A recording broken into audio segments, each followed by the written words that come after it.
Hola, ¿cómo están? Soy Ángel Luis Fernández y esto es A1. Bienvenidos.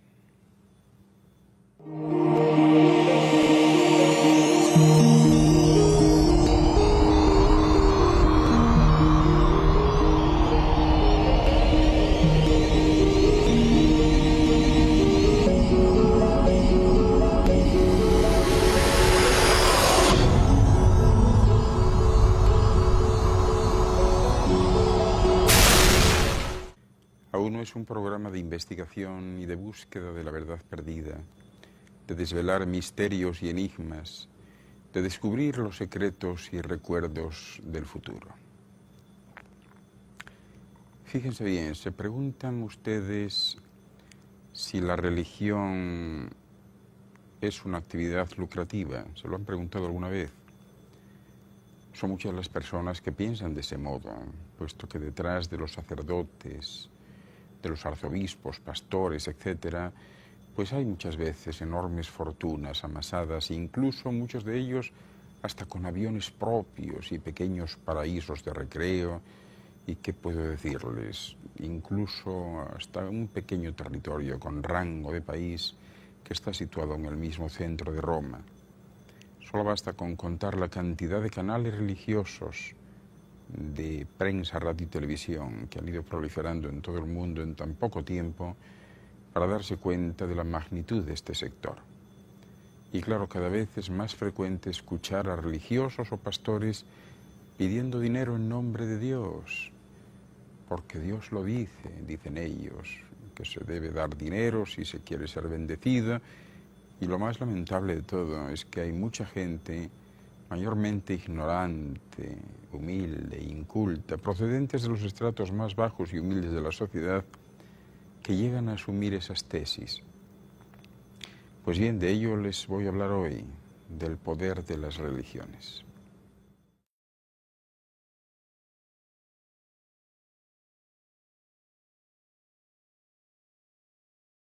Es desconcertante ver cómo se usa a Dios para conseguir todo lo que se desea, especialmente algunas personas, siempre sosteniendo, pues eso, que Dios dice esto y que Dios quiere aquello, o que la voluntad de Dios es esta o es aquella. Y claro, son muchos los que se preguntan, ¿qué pueden saber ellos lo que dice o quiere Dios, o cuál es su voluntad? Por supuesto, casi siempre argumentan que es que está escrito en la Biblia, que es la palabra de Dios. También resulta increíble en estos tiempos que muchos estados usen los fondos del tesoro público para mantener al clero. Y es que al final muchas de las religiones más importantes del mundo se han convertido en verdaderas empresas con un marcado acento corporativo. Fíjense bien, dicen por ejemplo que Jesús le dijo a Pilatos, mi reino no es de este mundo, y que pocas horas después, ya saben lo que pasó, lo crucificaron. Bueno, pues desde un punto de vista netamente empresarial, algunos economistas dirían que la suya pues fue una vida malgastada, porque murió sin haber aprendido cómo funcionan los negocios. En cambio, Judas, un antiguo pescador y el único de los apóstoles con rudimentos financieros, ¿verdad?, de acuerdo a estos textos, vendió al Mesías por 30 monedas de oro y amortizó en unas horas los años perdidos predicando amor y sin pescar una sola sardina. Fue un golpe de mano lucrativo, ya que en Jerusalén 30 monedas pues eran una pequeña fortuna que hoy equivaldría por lo menos a 1000 acciones de Halliburton o de Microsoft. Judas habría podido prosperar invirtiéndolas bien, pero el hombre tenía conciencia y se ahorcó. No estaba hecho para ser empresario, le faltaban agallas. Los demás apóstoles, menos individualistas y más corporativos, recuperaron las 30 monedas de la bolsa del suicida y tras el entierro de Jesús, según dicen esos textos, fundaron con ellas una compañía de compraventa al por mayor con sede central en Roma. Aquella operación fue el primer blanqueo de dinero negro que refieren las crónicas. Y Pedro, el primer presidente o director general, como quieran, patentó la compañía con el nombre de Iglesia Católica. El Consejo Ejecutivo original adoptó los evangelios como estatutos oficiales de la empresa, pero puso en práctica una política económica de carácter terrenal con sobornos, asesinatos, cuartelazos y especulaciones inmobiliarias. Los resultados hablan por sí mismos. 20 siglos después, su capital social asciende a una cifra incalculable de lingotes y de divisas fuertes, y la compañía compite en el feroz mercado global al máximo rango. A lo largo de la historia, la Iglesia Católica ha llevado a cabo algunas de las transacciones comerciales más brillantes de que se tiene noticia. Fíjense, la absorción de los activos del Imperio de Constantino, el desarrollo urbanístico del Vaticano en los terrenos con mayor plusvalía de la península itálica, o la reciente desarticulación de la empresa rival Imperio Soviético. Eso sí, tras una OPA hostil exitosa, ¿verdad? Además, el Banco Vaticano, que en contrapartida de un depósito de dinero pecador a plazo fijo por encima de 10 millones de euros, ofrece una garantía de absolución perpetua más una hectárea del paraíso si el depositante jura por su honor que en el futuro utilizará los intereses para obras virtuosas, y que está considerado como una de las 10 principales entidades crediticias del planeta. Pese a la declaración inicial del personaje bíblico que le sirve de referencia, y que le sirve también, lógicamente, de ejemplo y de logotipo, el reino de la Iglesia Católica sí que es de este mundo e incluye lujosos palacios, joyas, obras de arte, think tanks, agencias inmobiliarias, agencias publicitarias, medios de comunicación de todo tipo, periódicos, emisoras de radio y televisión, páginas web, portales, clergymen a la moda más in, delicadas sotanas purpuradas prêt-à-porter y una exquisita tendencia al esplendor antiguo en cada una de sus ceremonias. Claro, como cualquier multinacional, su organigrama tiene forma de pirámide y desde el vértice va descendiendo hasta la base mediante filiales de inferior categoría. Si bien, eso sí, todas ellas funcionan con precisión corporativa y cumplen órdenes estrictas del presidente o director general, como quieran, a quien los accionistas llaman cariñosamente Papa. Un ejemplo típico de oficina regional es la de España, que está inscrita en el registro mercantil oficial con la denominación social de Conferencia Episcopal Española, CEE, y explota el territorio de la nación. Los sucesivos directores titulares que la administran, en la jerga interna ya saben que son denominados obispos, suelen ser el paradigma del ejecutivo modelo.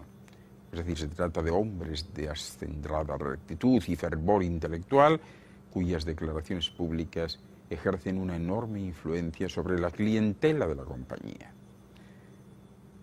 Económicamente sensata, la cúpula de la Iglesia Católica mantiene amistades y contactos entre las personas de bien y ejerce, eso sí, una oposición implacable a cualquier activismo subversivo que amenace con alterar la paz ciudadana y el status quo. Tampoco pierde el tiempo, porque el tiempo es oro, ya lo saben, y no lo pierden apoyando presupuestos de alto riesgo, como son los inmigrantes pobres en los países ricos, la educación subvencionada con fondos públicos o la medicina de carácter gratuito y universal. Y solo invierte donde hay indicios de beneficios seguros. Cuando una corporación está bien gestionada y sabe escoger el personal que le conviene, créanme que 30 monedas dan para mucho. Y es que sin apenas hacer ruido, la Iglesia Católica, y en estos últimos meses la diócesis de Navarra en España, por ejemplo, ha visto en apenas una década multiplicarse su patrimonio mediante una fórmula muy sencilla. ¿Saben cuál es? Registrar a su nombre toda clase de iglesias y edificios de carácter sagrado sin titular definido. y para ello se acogen a los artículos 206 y 207 de la ley hipotecaria. Una reglamentación aprobada en tiempos del franquismo, allá por 1948, y que concedía al Vaticano privilegios exclusivos. Pues bien, acogiéndose a esta vía excepcional y con un mínimo coste, que va de los 20 a 30 euros más o menos por inscribir las propiedades a su nombre, la Iglesia Católica ha llegado a hacerse con bienes de valor multimillonario. El proceso es silencioso, el registro no aparece en ninguna publicación oficial, la prensa tampoco tiene noticia, y es que con una firma y un pago simbólico, un bien público puede volverse privado sin que la población del municipio ni sus representantes lleguen a enterarse. Y dice José María Esparza, que es un conocido historiador y miembro de la Plataforma en Defensa del Patrimonio Navarro, que por el precio de una campana registran toda una iglesia. Y según afirma él, aunque la ley es la misma y hay situaciones iguales que pueden producirse en todo el Estado, han sido sobre todo los municipios navarros los más afectados por esta práctica. Dice él que no exageran si advierten que probablemente pues se estén encontrando ante la mayor apropiación indebida de la historia de Navarra, después de la propia conquista del reino, ¿verdad? La privatización del mayor patrimonio comunal urbano de Navarra, es decir, las iglesias y ermitas de todos los pueblos que encierran una riqueza inmensurable en su mobiliario. Esto lo ha escrito Esparza sobre este asunto, ¿verdad? De acuerdo a los cálculos de la plataforma, bajo el mandato del arzobispo de Pamplona y obispo de Tudela, Fernando Sebastián, la Iglesia navarra escrituró como suyas unas 1000 iglesias y ermitas. Y bien es cierto que se trata de una vieja costumbre, porque el fenómeno no es nuevo, no lo es. La Iglesia viene escriturando inmuebles desde los años 30 más o menos, pero lo que pasa es que la actual voracidad registradora, a juicio de Esparza, pudo llevarse a cabo gracias a una modificación de la ley que el gobierno de Aznar aprobó en 1998, cuando el Ejecutivo derogó un artículo que prohibía expresamente apropiarse de los lugares de culto. De hecho, la propia legislación sobre este asunto podría resumir las relaciones Iglesia-Estado del último siglo. Pero esto no ha hecho más que empezar. Permítanme un inciso y enseguida regreso con ustedes. Hasta ahora. Vamos a darles ahora las estrategias de algunas regiones para la captación de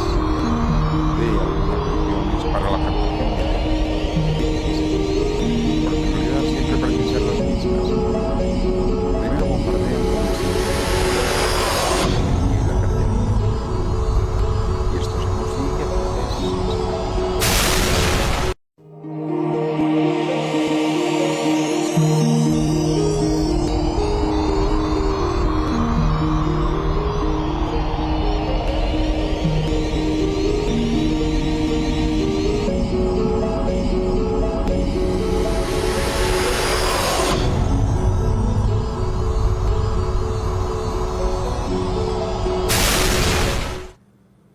Voy a hablarles ahora de las estrategias de algunas religiones para la captación de adeptos. Fíjense, porque en realidad siempre parecen ser las mismas.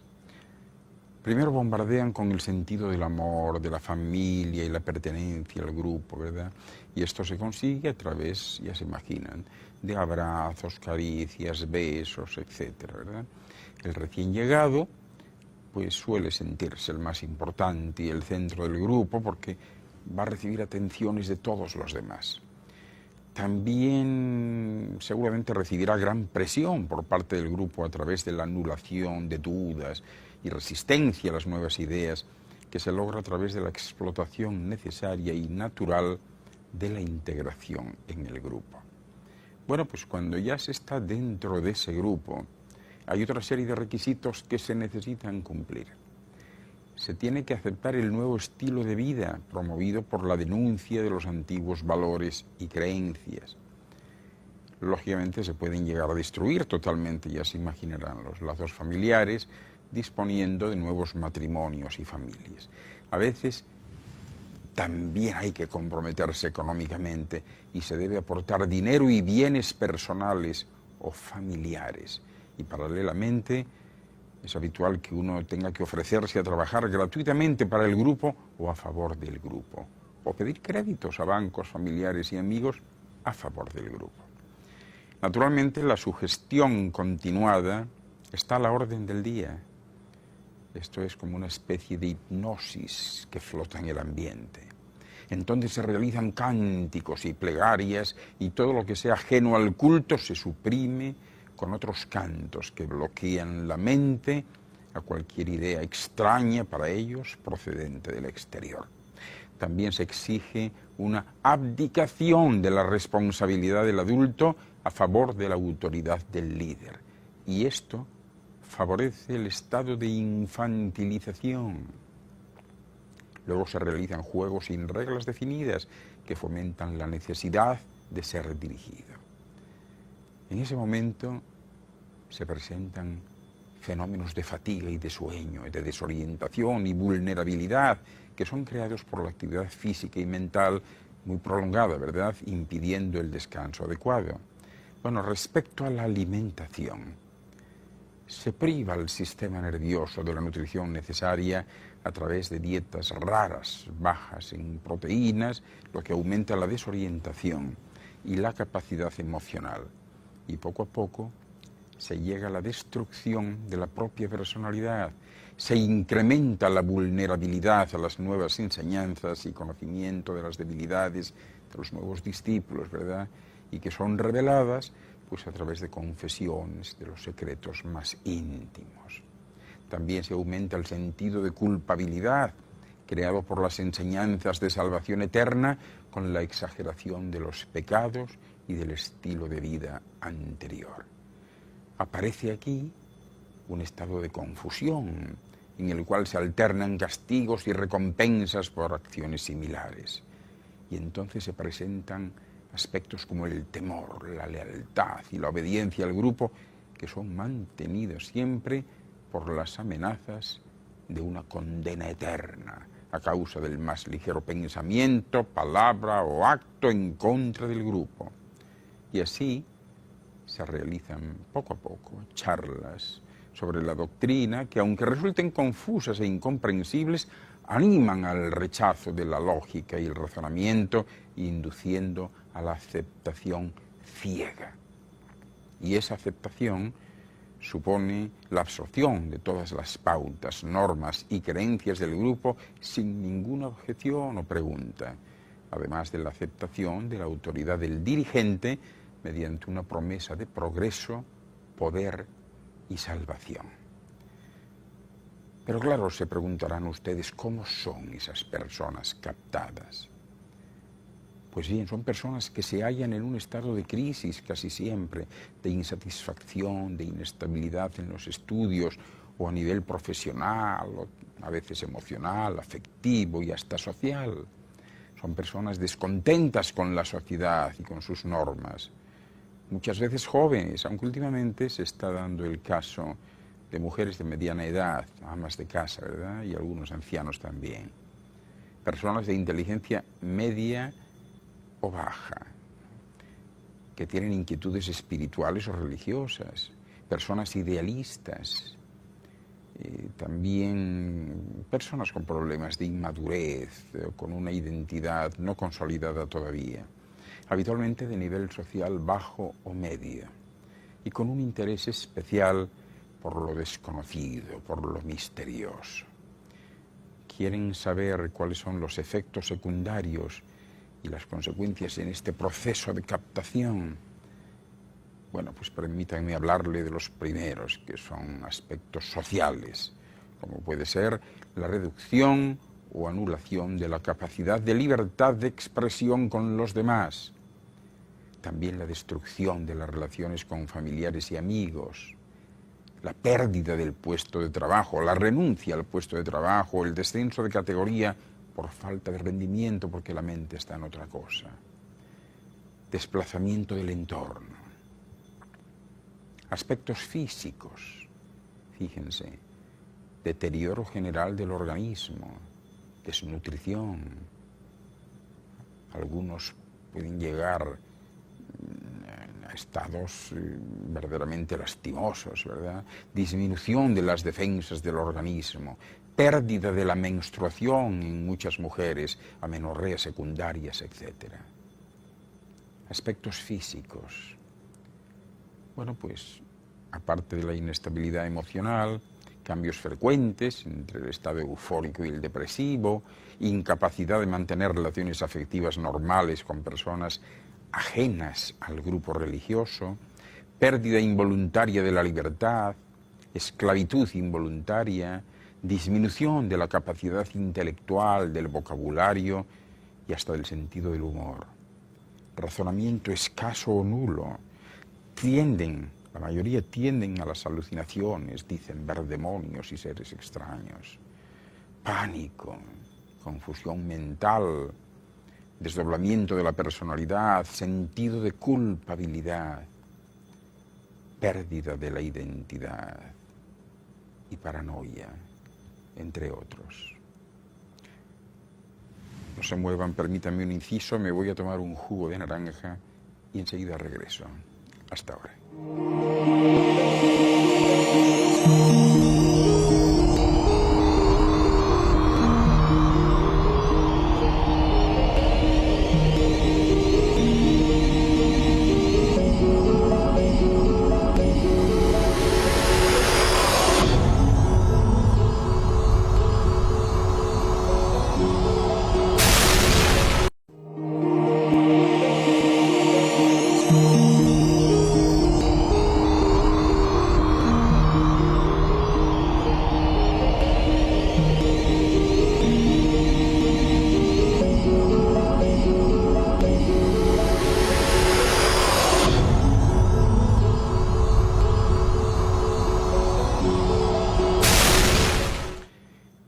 Respecto de los sistemas de captación, pues hay multitud de sistemas, desde el típico amigo familiar que ya es miembro, al de alguien que se acerca y entabla rápidamente amistad. Y todo ello pues también a través de cursillos de todo tipo, reuniones, etc. Incluso llegan a montar academias de idiomas y de recuperación de estudios, grupos cristianos, etc. Y últimamente hasta el Internet, donde hay chats, foros, páginas web de todo tipo, de búsqueda de amistad, amor, etc.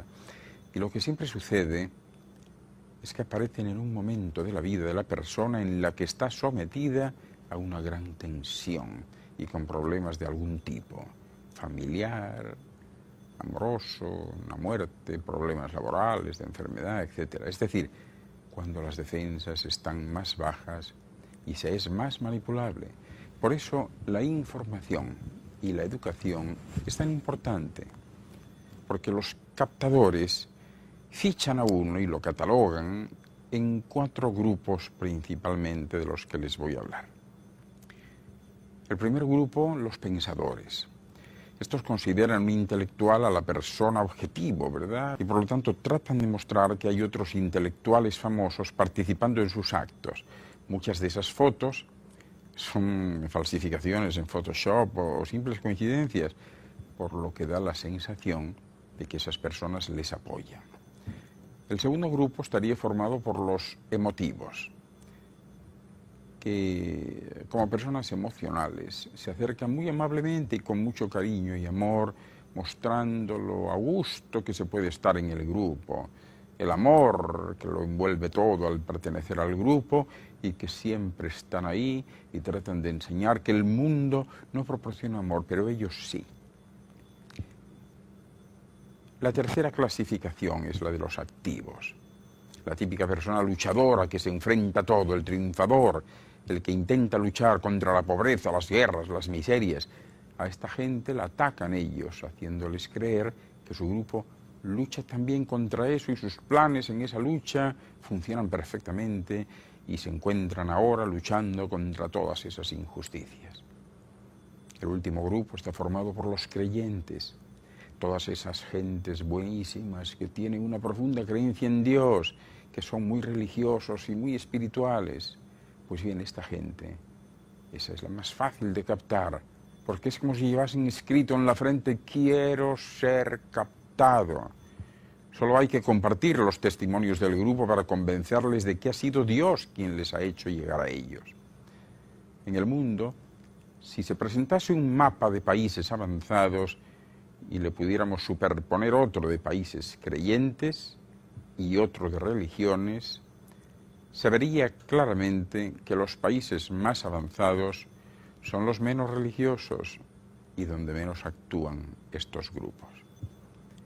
El procedimiento es siempre igual. Una vez localizada la víctima, vamos a llamarla así, empieza el proceso. Una vez conseguido el contacto personal, tratan de conseguir toda la información que puedan sobre esta persona. Cuanto más sepan, más fácil será la manipulación, por lo que, lógicamente, van a querer saberlo todo de esa persona, desde sus problemas hasta su familia, su trabajo, sus estudios, etc. Entonces viene el capítulo de las soluciones. Ofrecen soluciones sencillas, inmediatas, instantáneas, y así todo se presenta de color de rosa y maravilloso. El pertenecer al grupo significa que va a tener solución, gracias al Altísimo, a todos sus problemas personales y profesionales, y van a salir adelante siempre que cumplan las condiciones de que se trata. Si no se da lo que ellos han prometido, pues siempre tendrán la explicación de que es que no lo supieron hacer bien o no siguieron realmente las indicaciones o recomendaciones que se les daban. Eso sí, siempre tratan de evitar captar a cualquier tipo de gente que les cause problemas. Por ejemplo, nunca captarán a un delincuente, a gente que pueda suponerles cargas de tipo económico, legal, sanitaria, etc.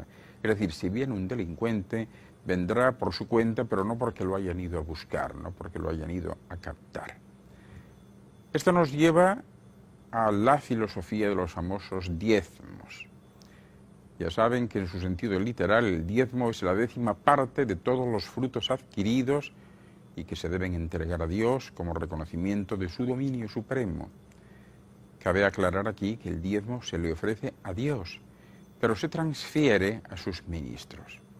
A su vez, también hay que destacar que en muchos credos se ha abusado de esta práctica y han surgido pseudolíderes religiosos que hacen un uso poco honroso, francamente, de los diezmos de sus seguidores, aprovechándose de su desconocimiento e ignorancia para adueñarse de manera abusiva de todos y cada uno de sus recursos. La Iglesia Católica Apostólica Romana, más conocida como Iglesia Católica, no instaura en sus fieles la colecta del diezmo, ¿verdad? Solo se piden las denominadas intenciones en las misas, en donde los creyentes que así lo deseen, pues puedan depositar dinero a voluntad. Pero en las religiones cristianas protestantes, el diezmo ha logrado una aceptación importante, sobre todo en ramas como son los adventistas, los evangélicos y los mormones, por decir algunos, ¿verdad? Uno de los cultos de moda dice que los diezmos y las ofrendas son tan sagrados y tan santos como la misma palabra de Dios. Los diezmos significan fidelidad y las ofrendas el amor del siervo hacia el Señor. Claro, no se puede disociar diezmos y ofrendas de la obra redentora del Señor Jesús de Nazaret. Significan en verdad la sangre de los que ya están salvos en favor de aquellos que necesitan de la salvación. Hay otros que han dicho que las religiones son perlas preciosas engarzadas en el hilo de oro de la divinidad y que no hay más religión que el amor, ni una religión que resulte tan elevada como el amor. Pero eso, desgraciadamente, solo lo sostienen los que poseen un gran concepto de lo que es la religión y que no tratan de embotellarla en un claustro o en un rosario de dogmas y dogmáticos, porque en el fondo la religión está en todo lo que rodea a la gente. El amor a la naturaleza es religión. El amor por nuestros hijos es religión. Y allí la madre es el ejemplo más claro y contundente. Fíjense, el estudio profundo sobre los misterios de la vida y de la muerte se debe hacer con religiosidad, o sea, con mística y con la aprobación directa de las cosas inherentes a los mismos, ¿verdad?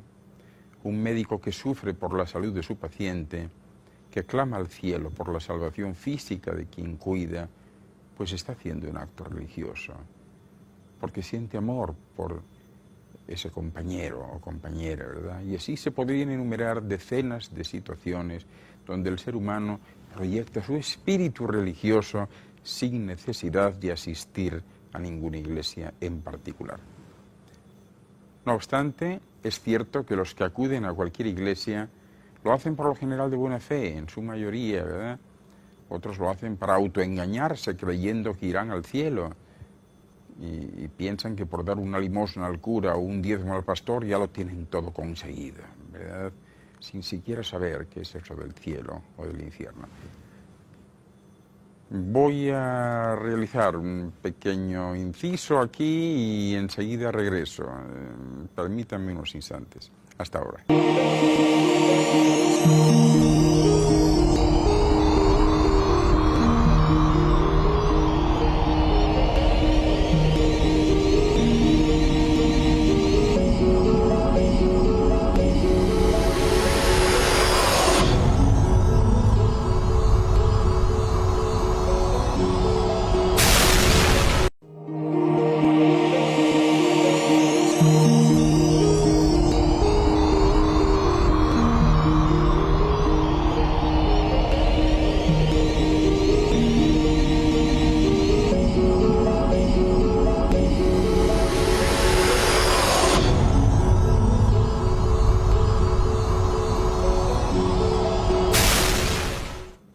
Algunos líderes religiosos sin escrúpulos que comercian con la creencia ajena lo saben bien y por eso se deslizan sobre esa impunidad para seguir haciéndose ricos a costa de la ignorancia de los fieles seguidores que no saben que no saben. Cuando uno ya sabe que no sabe, entonces se inicia el despertar de la conciencia y ahí termina la etapa de víctima. Bueno, pues el falso evangelio de la prosperidad que defienden algunos sostiene que Dios quiere que sus hijos sean todos ricos y que tengan lo mejor de todo en esta vida y que si eso no lo consiguen, pues es porque no tienen la fe suficiente, o porque viven en pecado, o porque viven bajo el efecto de maldiciones insuperables. Los predicadores de esta prosperidad enseñan a millones de personas que si ellos siguen el plan apropiado, que no es otro que su enseñanza, el Señor los colmará de bienestar y riquezas materiales que nunca hubieran soñado. Y les prometen pues poco menos que el paraíso en la tierra. ¿Cuál es la condición? Sembrar en sus ministerios sus diezmos y sus jugosas ofrendas para que se multipliquen. Aquí quiero referirme al pastor Dolin A. Ureña, de Grand Rapids, Michigan, Estados Unidos, que dice lo siguiente: no es justo que muchos de estos superevangelistas prometan que solamente a través de la siembra en sus ministerios se podrá recibir bendición de Dios. Eso no es verdad. No obstante, muchos han sabido ver que la religión puede llegar a ser un negocio grande y lucrativo, y además de obtener la admiración y el reconocimiento y hasta las alabanzas de miles y miles de personas, estos presuntos siervos de Dios han hecho del ministerio una fuente, una plataforma de ganancias sin límites. Este, desde luego, es un hecho incuestionable, no se puede cuestionar. Escribe el mismo pastor Dolin A. Ureña: 3 de los teleevangelistas de mayor reconocimiento reciben respectivamente 100, 110 y 130 millones de dólares al año a través de sus esfuerzos evangelísticos por la televisión. Muchas de estas superestrellas del evangelismo no conducen automóviles normales, conducen Rolls Royces, poseen casas de varios millones de dólares y viajan en sus jets privados. Ningún hombre que esté al servicio de Dios debería vivir de esta forma ostentosa. Ninguno. Sin embargo, estos falsos maestros enseñan que los cristianos tienen el derecho de vivir como reyes y potentados y se ponen a sí mismos como ejemplos, porque de ese modo viven ellos, pero a costa de los demás. Y así se burlan de sus fieles, empobreciéndoles cada vez más para enriquecerse ellos. El pastor Mario Fumero de Honduras escribió hace poco un artículo que tituló Los explotadores de la fe y trata acerca de dos de los más conocidos predicadores en la actualidad de este plan de prosperidad espiritual. Y dice lo siguiente, al hilo de lo que les estoy comentando. El Evangelio, dice él, está siendo desprestigiado y corrompido por predicadores que proclaman un mensaje de riqueza y prosperidad en medio de una América Latina paupérrima, abatida por el hambre y la miseria, y como botón de muestra, pues él quiere mencionar a dos hombres de los llamados o autollamados ungidos, y que a costa del Evangelio han acumulado una impresionante fortuna y viven como magnates de una empresa que tristemente se llama Iglesia. Uno de ellos es de los Estados Unidos y está en este momento en medio de un escándalo público por un documental de hace algún tiempo en el que la NBC revela su lujo y derroche a costa de las ofrendas de sus seguidores. Su nombre seguro que le conocen o le suena, Benny Hinn. El otro es un latinoamericano de origen guatemalteco que va por el mismo camino de Hinn y que en este momento se encuentra de gira por Latinoamérica. Se llama o se hace llamar Cash Luna. Seguidamente, el pastor Fumero, que les hablaba antes, describe con pelos y señales los lujos en los que se mueven estos dos hombres y dice así en ese artículo. Benny Hinn gasta millones en sus viajes, duerme en hoteles de lujo, en una suite donde se quedan los presidentes y príncipes de los países ricos. Un ejemplo de ello es su reciente visita a Londres, ¿verdad?, donde pagó por una noche de hotel $10.800 americanos. Su mansión está valorada en más de $10 millones y su avión privado, ¿sabe cuánto cuesta mantenerle mensualmente? $100.000. Y todo esto se hace en el nombre de Jesús, afirmando que el Señor era rico. Bueno, pues Benny Hinn, cuestionado por su manera de vivir tan ostentosa, llegó incluso a decir un día: ya estoy cansado y aburrido de escuchar tantas cosas acerca de las calles de oro en el cielo. Yo no quiero el oro en el cielo, lo quiero tener aquí y ahora. Este es el evangelista en el cual tantos han puesto su confianza. Y esa es la mentira tras la cual muchos de estos vividores de la fe se escudan para seguir expoliando a sus ingenuos seguidores. Por sus frutos les conoceréis, dice este hombre, Fumero. Y sigue relatando. El otro empresario religioso es Cash Luna, apóstol y predicador de la prosperidad de origen guatemalteco. Pues bien, según un informe extraído de Internet a través de una agencia informativa, este predicador es millonario, posee un avión propio y afirma lo siguiente. Cash Luna es, sin lugar a dudas, un hombre que ama el dinero y la buena fortuna. Posee los mejores relojes de Rolex y Cartier, además, también para su deleite, toda una colección de trajes finísimos, hechos a medida, y unas corbatas de seda estupendas, de las más costosas que hay. Amén de propiedades repartidas por toda América, autos, yates e inversiones en las principales bolsas del mundo, intereses y acciones en empresas, etcétera, etcétera.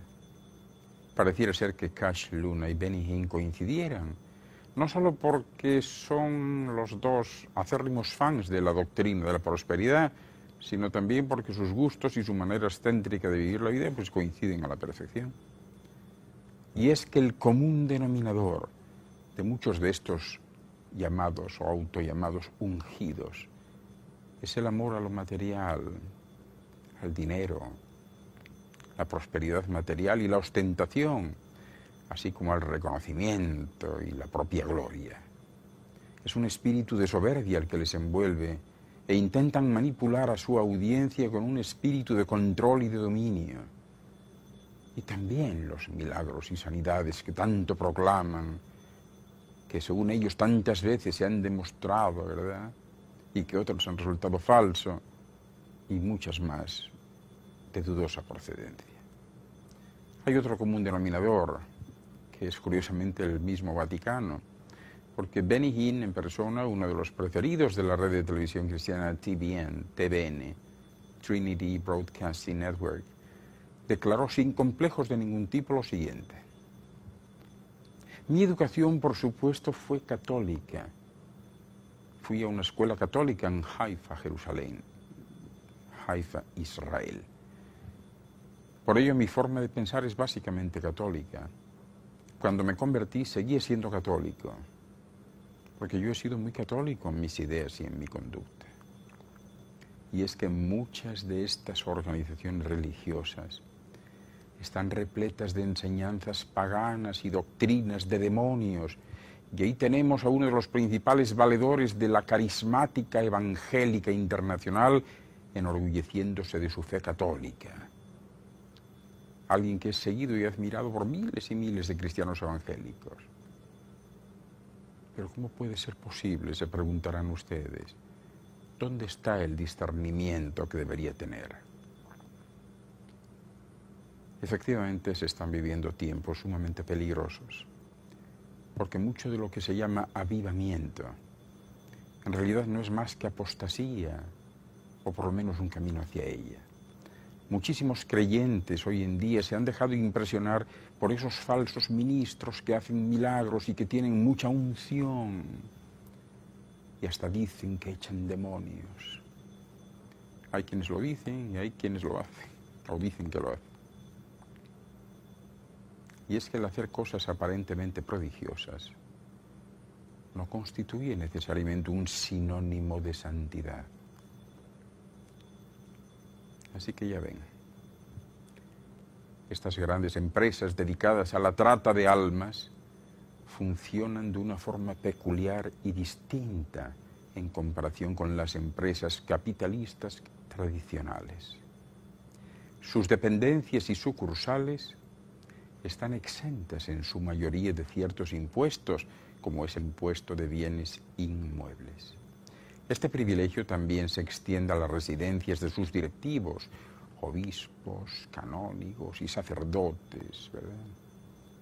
La Iglesia Católica, por ejemplo, también está exenta de cotizar cuando solicita licencias de construcción en la mayoría de países. Y continuando con esta serie de privilegios, los directivos, obispos, arzobispos, los trabajadores, los curas de esta institución religiosa, no hacen la declaración de la renta. También la institución está exenta de pagar el omnipresente IVA. No hay IVA para ellos. Además, en la reparación, actualización y modernización de sus infraestructuras, se ven beneficiadas por cuantiosas ayudas de los organismos públicos, de modo que el esfuerzo económico para acometer estas reformas en sus sucursales es mínimo, ínfimo. Estas empresas precapitalistas han logrado adaptarse perfectamente a los requisitos del capitalismo, y gran parte de su éxito se debe a la ayuda interesada del Estado. Porque hay pocas empresas que puedan contar con que alrededor del 30% de su presupuesto anual esté cubierto por subvenciones. Por tanto, hablar del laicismo de este Estado que se padece ahora, pues no deja de ser una gran falacia. Esto es otro granito más en una montaña de arena que atestigua que detrás de la idea de Dios se encuentra una institución deseosa de poder, oculta tras su doble discurso y su hipócrita moral. Fíjense, el 80% del patrimonio histórico-artístico nacional español está en manos de la Iglesia. A sus 22.500 sucursales o parroquias hay que sumar 40.000 centros de reunión, 120 seminarios, 3.000 centros caritativos, 4.768 colegios, 200 universidades, 103 catedrales, 538 hospitales, 354 congregaciones, 100.000 inmuebles de todo tipo, 400 museos, más de 100.000 hectáreas de tierras agrícolas, etcétera, etcétera. Una lista que viene a ratificar su poder económico, social y adoctrinador. Claro, valorar en detalle el modo de operar de esta institución facilita el cuestionamiento de su doctrina, puesto que las contradicciones que arrastra a lo largo de su historia son tan clamorosas para un observador medianamente objetivo que no merecen descripción alguna. La religión, ya sea en su forma más conservadora o en la más abierta y libre, subordina la libertad del individuo a normas que le son superiores y en cuya elaboración no participó. Además, incide en los valores del individuo, convirtiéndolo en un ser sumiso y autorreprimido, sobre todo en los valores que se han considerado propios de la mujer. En la mayoría de las religiones, la relación entre el ser humano y su entorno queda completamente desvirtuada y falseada, de modo que se justifique fácilmente la explotación de otros seres y del planeta en su conjunto. Las religiones han supuesto una forma eficaz de control social, asociadas en la mayoría de las ocasiones a la clase gobernante. Por algo es que en la mayor parte de las religiones existen normas que protegen la propiedad privada, institucionalizan la sexualidad, dan una perspectiva jerárquica de la familia y sus relaciones sociales, exigen obediencia a ultranza, etc. Y por algo es que la religión y el poder de los estados han estado y están íntimamente relacionados. Y juntos han cometido y están cometiendo las mayores atrocidades y crueldades en la historia de la humanidad. Así se lo he contado.